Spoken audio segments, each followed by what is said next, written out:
Hai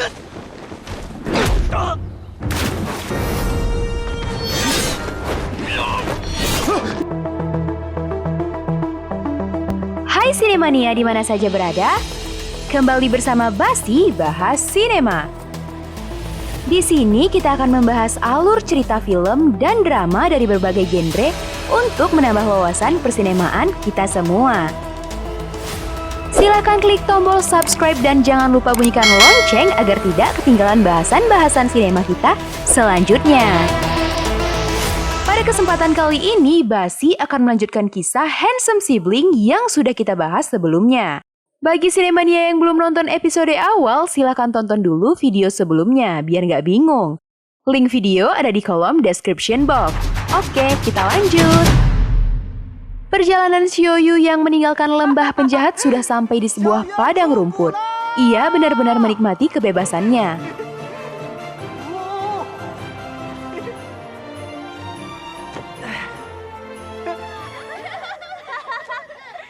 Tak lama muncul sekelompok gadis yang sedang bermain. Xiaoyu pun memanggil mereka. Ternyata mereka adalah gadis-gadis Mongol. Gadis yang paling cantik bernama Touhua. Mereka pun berkenalan.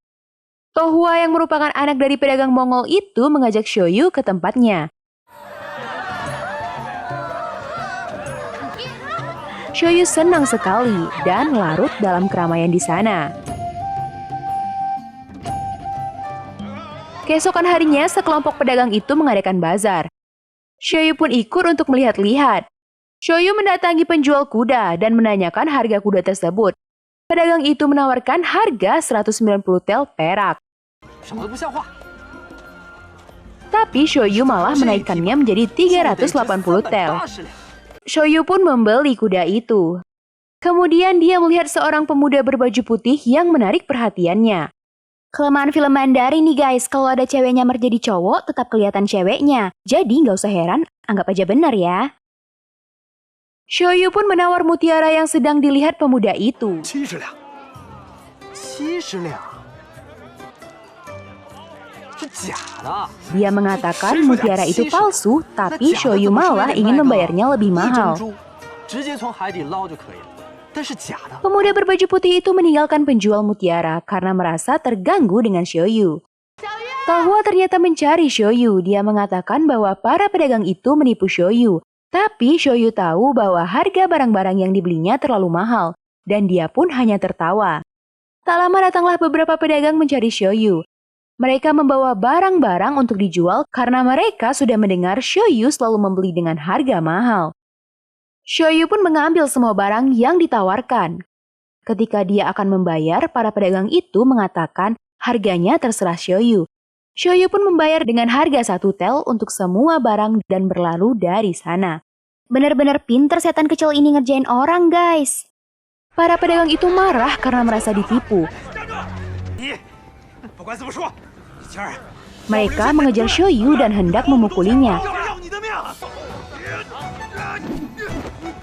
Tapi tentu saja mereka bukan lawan Xiaoyu. Dengan mudah Xiaoyu menjatuhkan mereka dan pergi dari sana. Xiaoyu melintasi padang rumput sambil membuang semua barang-barang itu.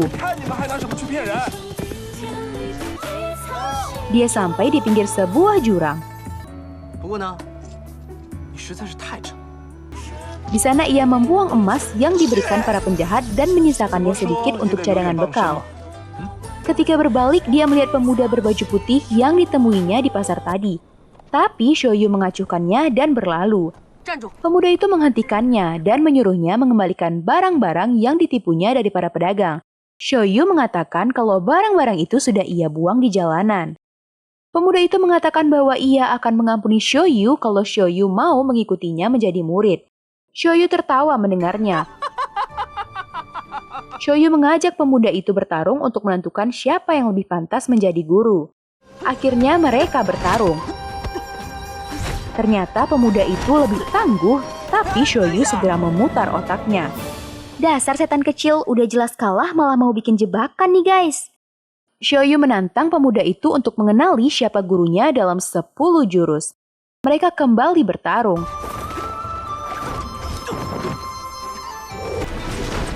Shoyu kembali dijatuhkan, tapi dia bilang kalau itu sudah 10 jurus. Pemuda itu tidak bisa menebak siapa guru Shoyu. Ketika dia mau menyerang lagi, Shoyu mengatakan bahwa dia sudah terkena jurus rahasia Shoyu yang berbahaya. Pemuda itu tentu saja tidak percaya. Shoyu menyuruhnya menekan titik di bawah tulang rusuk untuk membuktikannya. Pemuda itu pun terpengaruh ucapan Shoyu dan melakukannya. Tiba-tiba dia tidak bisa bergerak. Ternyata tanpa sadar dia menotok dirinya sendiri. Ternyata otak lebih hebat dari jurus, guys. Berhasil deh setan kecil ini ngerjain si pemuda. Shoyu berkata kalau dia sudah menang dan menyuruh pemuda itu memanggilnya guru. Tapi pemuda itu menolak. Shoyu pun mengancam akan membuka baju dan mencambuknya. Pemuda itu langsung menyerah dan memanggilnya guru. Ingat guys, ini wanita yang berpakaian pria. Jadi pasti takutlah kalau diancam begitu. Pemuda itu namanya adalah Sinan. Tiba-tiba muncul Tohua mengatakan bahwa rombongannya diserang sekelompok orang yang mencari seseorang bermagati. Shoyu tidak mengenal orang bermagati, tapi Sinan mengatakan bahwa para penjahat itu mencari dirinya karena ia bermargati. Shoyu lalu membebaskan totokan Sinan, tapi ia tidak mau ikut menolong klan Tohua. Tohua kembali ke klannya dengan Sinan.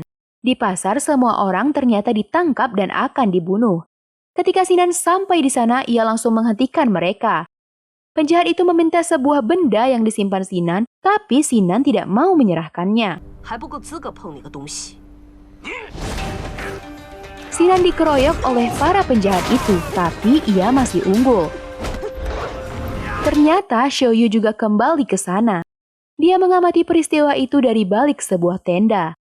Ketika mereka sedang bertarung, muncul seorang gadis berbaju merah menjatuhkan para penjahat itu. Dia adalah seorang jagoan muda yang bernama Zhang Jing, atau disebut juga peri kecil. Ilmu bela dirinya tinggi dan dia sangat kejam kepada para penjahat. Setelah para penjahat itu dijatuhkan, Zhang Jing meminta sebuah benda kepada Sinan. Ternyata mereka tidak berteman. Peri kecil itu juga memburu Sinan. Sinan tidak mau memberikan benda yang diminta peri kecil. Peri kecil pun marah dan hendak menyerang Sinan. Tapi tiba-tiba... Ternyata ini adalah ulah Shoyu. Dia menusuk pantat kuda peri kecil dengan kayu berapi sehingga kuda itu lari kesakitan. Shoyu segera mengajak Sinan meninggalkan tempat itu. Mereka menemukan sebuah rumah kosong di tengah hutan dan beristirahat di sana. Shoyu menanyakan benda apa yang diminta peri kecil kepada Sinan. Sinan menerangkan bahwa barang itu adalah sebuah peta harta karun. Tapi bukan Sinan yang menyimpannya. Shoyu tidak tertarik mendengarnya. Tiba-tiba Shoyu mendengar suara kuda. Dia menyangka bahwa peri kecil berhasil menemukan mereka. Tapi ternyata itu adalah kuda putih yang dibeli Shoyu. Ia pun senang sekali dan memberi nama kuda itu Kubis. Malam harinya mereka duduk di api unggun. Sinan membawa 2 cawan air. Shoyu mengatakan dia akan memberi Kubis minum terlebih dahulu. Tapi kakinya kram karena banyak duduk. Akhirnya Sinan yang pergi untuk memberi minum Kubis. Ketika Sinan kembali, dia melihat Shoyu hanya memandangi air itu. Shoyu ragu air sumur itu beracun, tapi Sinan membantahnya dan meminum airnya sendiri. Melihat Sinan sudah meminum, Shoyu pun meminum air dari cawannya. Tak lama setelah meminum air itu, Shoyu merasa pusing dan mengantuk. Ternyata Sinan memasukkan obat bius ke cawan Shoyu. Sinan hendak meninggalkan Shoyu tapi mendadak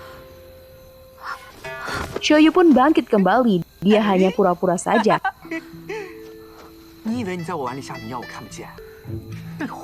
Ternyata ketika Sinan memberi minum Kubis tadi, Shoyu menukar cawannya. Sinan meminum sendiri obat biusnya. Shoyu berusaha menggeledah tubuh Sinan untuk mencari peta harta karun yang dibicarakan tadi. Sinan ketakutan sekali sampai akhirnya tertidur. Tapi Shoyu mulai berpikir. Tiba-tiba datanglah peri kecil ke sana. Shoyu yang yakin bahwa peri kecil belum pernah melihatnya pun berpura-pura tidak mengenal Sinan. Dia berpura-pura membangunkan Sinan dan berpura-pura tidak menyadari kehadiran peri kecil. Peri kecil menamparnya dengan keras sehingga terjatuh.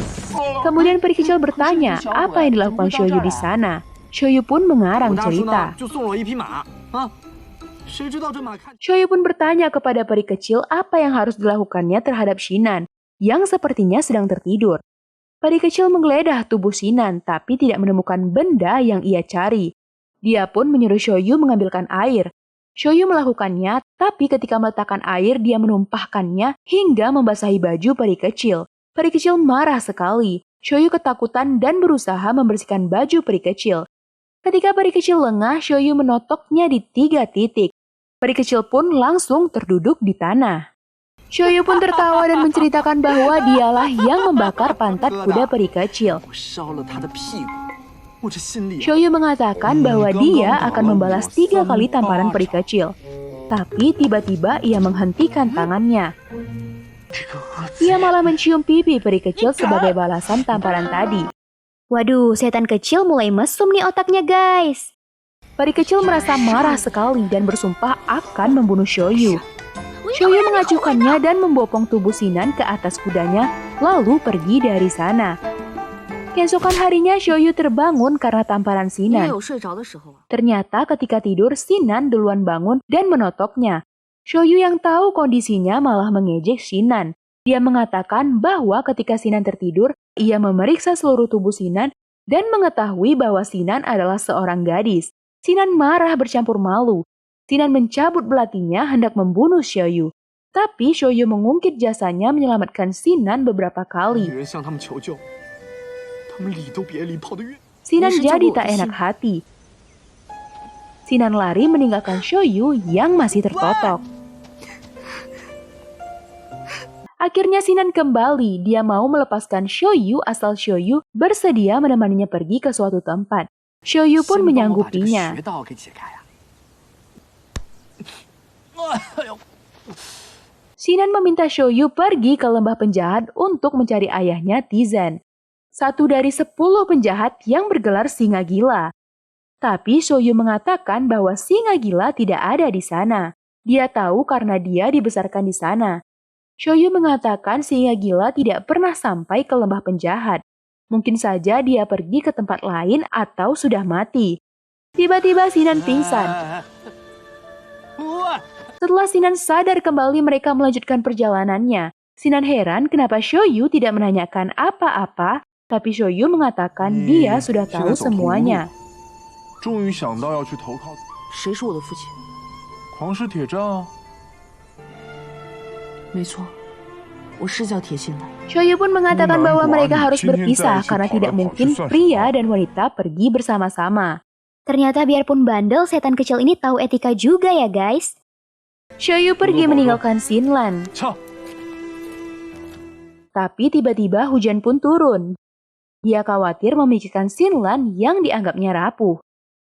Dia kembali ke tempat tadi dan benar saja ternyata Shinlan duduk meringkuk di tengah hujan. Tin Shinlan terbangun di sebuah penginapan. Shoyu menemaninya di sana. Ternyata Shinlan sudah pingsan beberapa hari karena demam tinggi.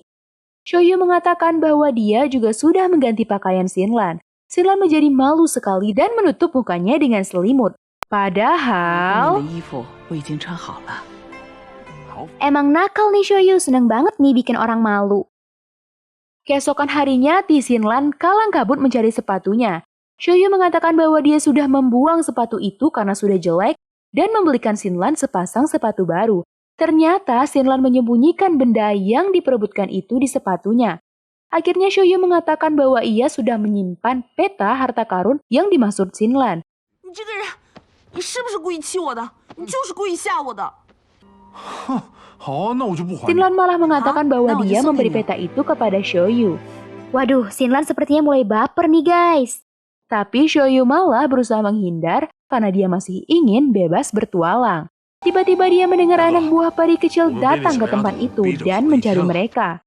小白菜，你太白了，小仙女要是来了， Shoyu menyirami kubis dengan air berlumpur untuk menyamarkannya.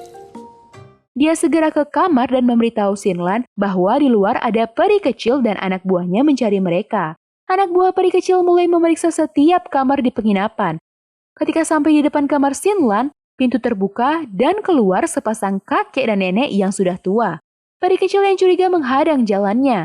Si kakek mengatakan bahwa istrinya sakit dan harus segera pergi berobat. Peri kecil pun terkecoh dan memberi jalan. Peri kecil mengikuti kakek nenek itu keluar penginapan. Tiba-tiba ia menyerang si kakek dengan pedangnya. Tapi kedua orang itu tidak menyadari. Ternyata peri kecil cuma menguji saja. Ia menahan serangannya dan membiarkan mereka pergi. Ternyata kakek dan nenek itu benar adalah penyamaran Xiaoyu dan Ti Xinlan. 恐怕只有疯子和呆子才不知道害怕。你现在这个样子，就好像一个疯老头。 Mereka beristirahat di sebuah anak sungai. Xinlan mengatakan kalau dia sudah merasa sehat. Mendengar itu, Xiaoyu mengatakan kalau mereka sudah harus berpisah. Xinlan sedih karena sebenarnya dia sudah jatuh cinta pada Xiaoyu. Dia melampiaskan kemarahannya dengan menampar Xiaoyu. Tiba-tiba peri kecil muncul di sana. 想必是看穿了我的计谋吧？你居然是个聪明人，聪明的出乎我的意料啊！ Peri kecil menyerang Xiaoyu. Tentu saja Xiaoyu bukanlah lawannya. Walaupun marah, Xinlan tetap mencemaskan Xiaoyu. Xiaoyu dihajar cambuk berkali-kali. Sepertinya Xiaoyu mengeluarkan tipuannya lagi nih guys. 我却两声吗？ Pancingan Xiaoyu berhasil, peri kecil membuang senjatanya. Ternyata dengan tangan kosong pun peri kecil bisa menghajar Xiaoyu dengan mudah. Tapi tiba-tiba Xiaoyu bisa mencuri kesempatan menotok peri kecil. 我刚刚是故意骗他的，好叫他低估我。 Xiaoyu pun mengajak Xinlan pergi. 走啊！ Ketika mereka beristirahat, Xinlan bercerita bahwa peta harta karun yang diperebutkannya adalah milik Qian Nantian. Xiaoyu terkejut tapi pura-pura tidak mengenalnya. Sementara itu perjalanan Hua Hukue dengan Helu dan He Xuang sudah sampai di sebuah desa sepi. Ia bertemu dengan seorang pemuda bernama Tao Sanwang dari perguruan Qingdong. Tao Wang menanyakan apa tujuan Hukue turun gunung. Ketika mendengar bahwa Hukue mencari orang yang bernama Jiang Xiaoyu, Tao Sanwang menjanjikan akan membantunya mencari informasi. Mereka pun berjanji bertemu di suatu tempat. Pada malam harinya mereka bertemu di sebuah kuil. Tao Sanwang mengatakan ia tahu di mana Xiaoyu berada. Ketika mereka keluar kuil untuk mencari Xiaoyu, di luar kuil sudah menunggu 4 orang murid istana Yihua. Tao Sanwang membawa mereka ke sebuah penginapan kosong. Sanwang mengatakan bahwa Xiaoyu berada di dalam. Uke dan Sanwang masuk ke dalam, sementara Hulu dan He Xuang memimpin murid-murid istana Yihua untuk mengepung tempat itu. Ternyata begitu sampai di dalam, Sanwang malah menyerang Wukue, dan dia tidak sendiri. Mereka mengeroyok Hua Wukue. Dengan mudah Wukue mengalahkan mereka semua dan merebut pedang Tao Sanwang. Ternyata Sanwang dendam kepada istana Yihua karena sudah membunuh keluarganya.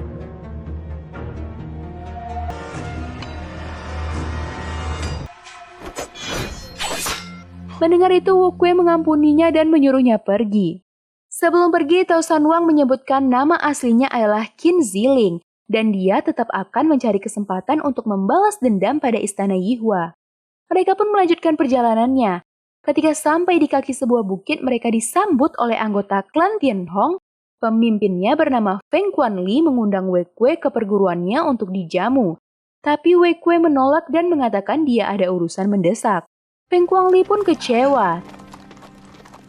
Tapi putrinya Feng Bayu mencoba membujuk Wu Kue. 我叫风白羽，所有的弟子都派出去打听您的消息，为的就是请您到。可是，公子您路过 Ternyata 天虹镇， bujukan Bayu 听风姑娘 berhasil. 所言，风掌门 Wukue 是 pun 程密友。 singgah di klan Tianhong. Sesampainya di klan Tianhong, Feng Guanli memberikan pedang pusakanya kepada Wukue sebagai bukti klan Tianhong tunduk pada istana Yihua. Tapi ketika kotak pedang dibuka, 的剑呢？ ternyata pedang itu tidak ada di sana. Feng Guanli kaget 我的 sekali. 毒右剑呢？ Mendengar Guanli menyebut nama pedang Duyo, Wukue teringat sesuatu. 日我见过这把剑， Wukue mengatakan dia pernah diserang oleh Qin Ziling menggunakan 这个人 pedang 名叫 itu. 秦子陵。 Feng Quanli marah sekali. Ia tahu bahwa Qin Ziling adalah putra ketua perguruan Quanshan. Quanling segera menuju perguruan Quanshan. Terjadilah pertempuran di klan Quanshan. Qin Ziling pun muncul memegang pedang Duyo. Quanling menyerang menggunakan tombak. Ketika Ziling mulai terdesak, Bayu pun muncul. Ia menyerang Qin Ziling, tapi dengan mudah Ziling menangkapnya dan menjadikannya sandera. Ziling melepas Bayu dan melarikan diri. Ziling yang melarikan diri ternyata dihadang oleh Wu Kue. 将宝剑物归原主，任凭封掌门处置。 Tiba-tiba, 这剑是我送给他的。 ternyata Feng Bayulah yang memberikan pedang itu pada Qin Ziling. Mereka saling mencintai tapi tidak disetujui oleh Feng Quanli. Ruwetnya Backstreet ya begini nih guys.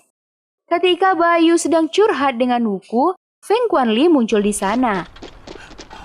雨儿， Akhirnya mereka pun mengarang cerita dan Quanli pun percaya. Tapi Quanli salah faham dan dia mengira Wu Kue jatuh cinta pada Bayu dan berniat menjodohkannya. Waduh, malu-maluin nih orang tua. Untung bapak gue nggak kayak gini nih guys.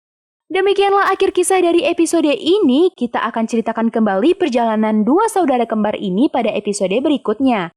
See you on the next video guys!